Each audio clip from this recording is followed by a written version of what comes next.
இன்று நடைபெறக்கூடிய இந்த மாநாட்டிலே 2000 விவசாயிகள் வரை பங்கேற்க இருக்கின்றார்கள். விவசாயிகள் மாநாட்டிலே இயற்கை விவசாயம் சார்ந்த பொருட்கள் மட்டுமல்லாமல் அங்கே பல்வேறு சிலைகளும் இருக்கக்கூடிய அந்த காட்சிகளை காணுகின்றோம். திருவள்ளுவர் சிலை உள்ளிட்டவை எல்லாம் தமிழகத்தினுடைய பாரம்பரிய அடையாளங்களாக காட்சிப்படுத்தப்பட்டிருக்கின்றன. இயற்கை வேளாண்மை மையம் என்று குறிப்பிடப்பட்டு அமைக்கப்பட்டிருக்கக்கூடிய அந்த இடங்களை பார்க்கின்றோம். தஞ்சை பெரிய கோவில் உள்ளிட்டவற்றினுடைய மாதிரிகள் இடம்பெற்றிருக்கின்றன. தமிழ்நாட்டில் நடைபெறக்கூடிய கோவையினுடைய இந்த மாநாட்டில் பங்கு பெறுவதற்காக பல்வேறு மாநிலங்களை சார்ந்தவர்களும் வந்திருக்கின்றார்கள் என்ற அடிப்படையில் தமிழ்நாட்டினுடைய முக்கிய விளைபொருள்கள் மட்டுமல்லாமல் அங்கே தமிழகத்தினுடைய பாரம்பரியத்தை எடுத்துக் கூறக்கூடிய விதமான பல்வேறு சிலை அலங்கார பொருள்களும் இடம்பெற்றிருக்கக்கூடிய காட்சிகளை காணுகின்றோம். இயற்கை வேளாண்மையில் ஈடுபட்டிருக்கக்கூடிய விவசாயிகள் விளைவித்திருக்கக்கூடிய பயிர்கள் என்ன என்பதையெல்லாம் அங்கே எழுதி வைத்திருக்கக்கூடிய அந்த காட்சிகளை பார்க்க முடிகின்றது. ஒவ்வொரு பயிர் வகையும் இடம்பெற்று அந்த பயிர்கள் என்ன ரகத்தை சார்ந்தவை, எவ்வளவு நாட்கள் விளையும், எந்த சூழ்நிலையில் விளையும் என்பது தொடர்பான கருத்துக்களும் இடம்பெற்றிருக்கின்றன. நெல், பருத்தி உள்ளிட்டவை தொடர்பான சாகுபடி குறிப்புகள் இடம்பெற்றிருக்கக்கூடிய அந்த காட்சியை காணுகின்றோம். அதே போன்று பல்வேறு புதிய அந்த பசுந்தாள் உரங்கள் உள்ளிட்டவற்றை பயன்படுத்தி உற்பத்தி செய்யப்பட்டிருக்கக்கூடிய பொருள்களையும் விளைபொருள்களையும் பிரதமர் அவர்கள் பார்வையிட்டு வருகின்றார்.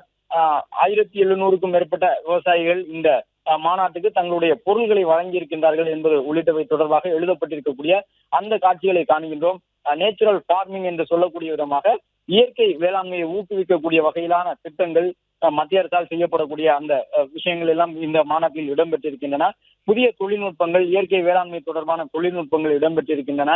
அதில் ஒவ்வொரு பயிரும் வைக்கப்பட்டு அந்த பயிர் எந்த ரகத்தை சார்ந்தது என்பதை எல்லாம் எழுதி வைத்திருக்கின்றார்கள். மேலும் நடைபெறக்கூடிய மாநாடு என்பது இயற்கை வேளாண் மாநாடு என்பதன் காரணமாக அந்த பழமைத்துவம் மாறாமல் இருக்க வேண்டும் என்பதன் காரணமாக பல்வேறு இடங்களிலே அந்த கீற்று கொட்டகை அமைக்கப்பட்டு அதற்குள்ளாக பயிர்கள் வைக்கப்பட்டிருக்கக்கூடிய காட்சிகளை காண முடிகின்றது. இது மட்டுமல்லாமல் பல்வேறு மலர் சாகுபடியாளர்களும் தங்களுடைய மலர் சாகுபடி எவ்வாறு செய்கின்றோம் என்பதை எடுத்துக் கூறக்கூடிய விதமான அந்த இயற்கை வேளாண்மையில் ஈடுபட்டிருக்கக்கூடிய மலர் சாகுபடியாளர்களும் இந்த கண்காட்சியில் தங்களுடைய அரங்குகளை அமைத்திருக்கின்றார்கள்.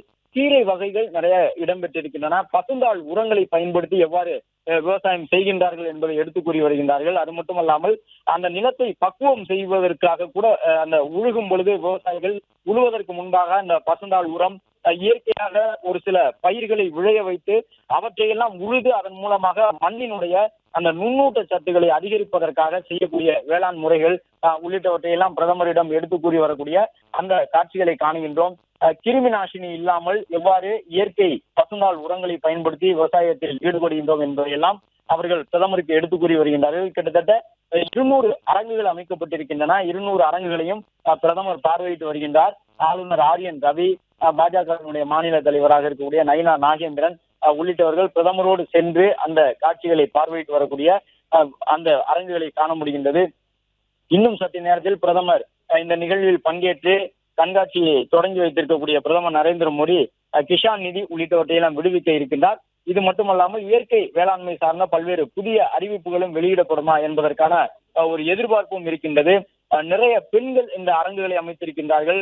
பெண் தொழில் முனைவோர், பெண் விவசாயிகள், வேளாண் தொழில் ஈடுபடக்கூடிய பெண்கள் உள்ளிட்டவர்களும் தங்களுடைய அரங்குகளை அமைத்து பிரதமர் நரேந்திர மோடி சந்தித்து அவர்கள் தாங்கள் விளைவிக்கக்கூடிய அந்த பொருட்கள் குறித்த தகவல்களை எல்லாம் சொல்வதை பார்க்க முடிகின்றது. ஒவ்வொரு இயற்கை வேளாண்மை மூலமாக விளையக்கூடிய பொருட்களும் தனித்தனியாக காட்சிப்படுத்தப்பட்டிருக்கின்றன. அங்கே இருக்கக்கூடிய கோவை பழம், கோவைக்காய் உள்ளிட்டவை எல்லாம் தனியாக இடம்பெற்றிருக்கின்றன.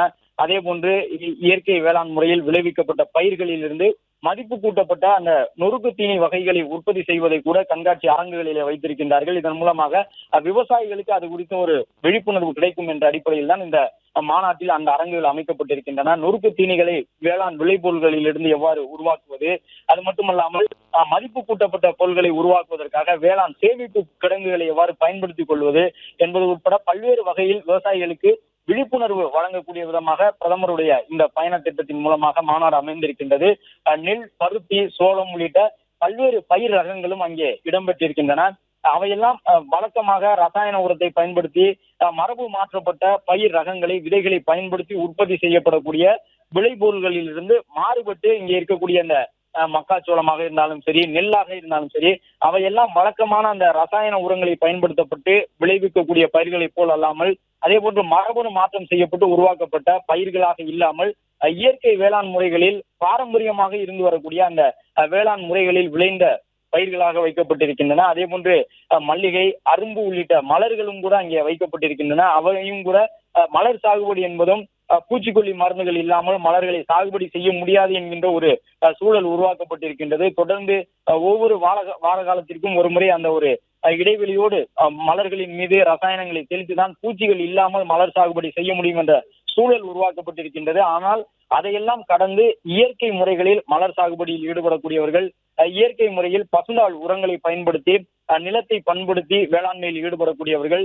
எவ்வாறு நெல் உற்பத்தியில் ஈடுபடுகின்றார்கள், சோளம் உள்ளிட்டவற்றை எல்லாம் எவ்வாறு பயிர் செய்கின்றார்கள், பருத்தி உள்ளிட்டவை எல்லாம் எவ்வாறு பயிர் செய்யப்படுகின்றது என்பதையெல்லாம் எடுத்துக் கூறக்கூடிய விதமாக இந்த இயற்கை வேளாண் மாநாடு தற்பொழுது தொடங்கி நடைபெற்று வருகின்றது. இன்று முதல் 3 நாட்களுக்கு நாளை மறுநாள் வரை நடைபெறக்கூடிய மாநாட்டிலே 200 அரங்குகளையும் சென்று இலவசமாக பார்வையிடலாம் என்று சொல்லியிருக்கின்றார்கள். மாணவர்கள், பொதுமக்கள் அனைவருக்கும் அழைப்பு விடுக்கப்பட்டிருக்கின்றது. இன்று நடைபெறக்கூடிய இந்த மாநாடு கூட வேளாண் உற்பத்தியாளர் அமைப்புகள் மட்டுமல்லாமல் ஊரக தொழில் முனைவோருக்கு சந்தை வாய்ப்புகளை ஏற்படுத்தி கொடுப்பதற்கான ஒரு மாநாடாக இருக்கின்றது. தென்னிந்திய மாநிலங்களை சார்ந்த விவசாயிகள் பங்கேற்றிருக்கின்றார்கள், வியாபாரிகள் பங்கேற்றிருக்கின்றார்கள். எனவே தமிழ்நாட்டிலே எங்கெங்கு என்ன மாதிரியான பயிர்கள் எல்லாம் விளைகின்றன என்பதை அவர்கள் அறிந்து கொள்ளக்கூடிய விதமாக புதிதாக கொள்முதலை வெவ்வேறு பகுதிகளில் மேற்கொள்ளக்கூடிய விதமாக இந்த மாநாடு ஒரு வாய்ப்பை ஏற்படுத்தும் என்று விவசாய அமைப்புகள் சொல்லியிருக்கின்றார்கள்.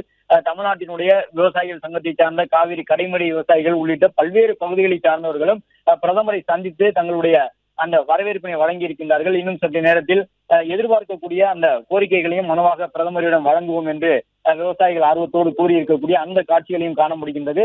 பிரதமர் ஒவ்வொரு அரங்குகளாக சென்று பார்வையிட்டு வருகின்றார்.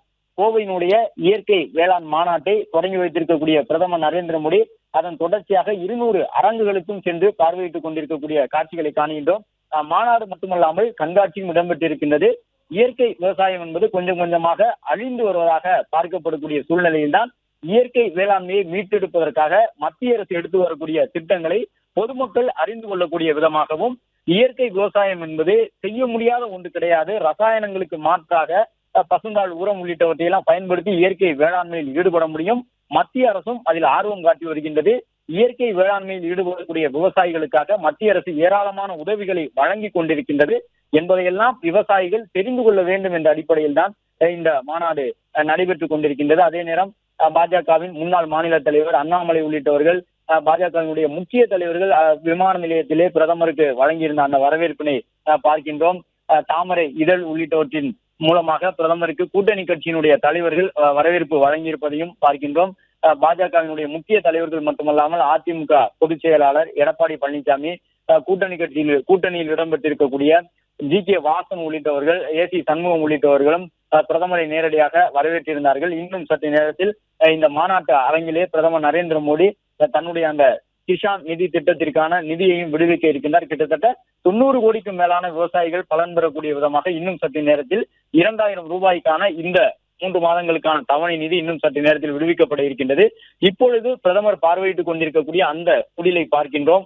ஒரு இயற்கை வேளாண் குடிலாக தென்னை மட்டைகளை கொண்டு, தென்னை ஓலைகளை கொண்டு முனையப்பட்டிருக்கக்கூடிய ஒரு குடிலாக அதை அமைத்திருக்கின்றார்கள். அந்த குடிலில் தென்னை விவசாயம் தொடர்பான பல்வேறு விவரங்கள் இடம்பெற்றிருக்கின்றன. தமிழகத்திலே பொள்ளாச்சி, தஞ்சை மாவட்டங்களிலே ஏராளமான தென்னை விளைச்சல் இருக்கின்றது. அதிகமான தென்னை பயிர்கள் அங்கு விளைகின்றன. ஆட்டுக்குடில் உள்ளிட்டவை எல்லாம் காட்சிப்படுத்தப்பட்டிருக்கின்றன. இவையெல்லாம் அங்கே வரக்கூடிய இளைஞர்கள், பொதுமக்கள் பார்வையிட்டு வேளாண்மை தொடர்பான, இயற்கை வேளாண்மை தொடர்பான விழிப்புணர்வை பெற்றுக் கொள்வதற்கான ஒரு குடிலாக அமைக்கப்பட்டிருக்கின்றன. பிளே ஸ்டோர் மற்றும் ஆப் ஸ்டோரில் இருந்து பாலிமர் செயலியை QR கோடு மூலம் பதிவிறக்கம் செய்யுங்கள். செய்திகளை உடனுக்குடன் பெறுங்கள்.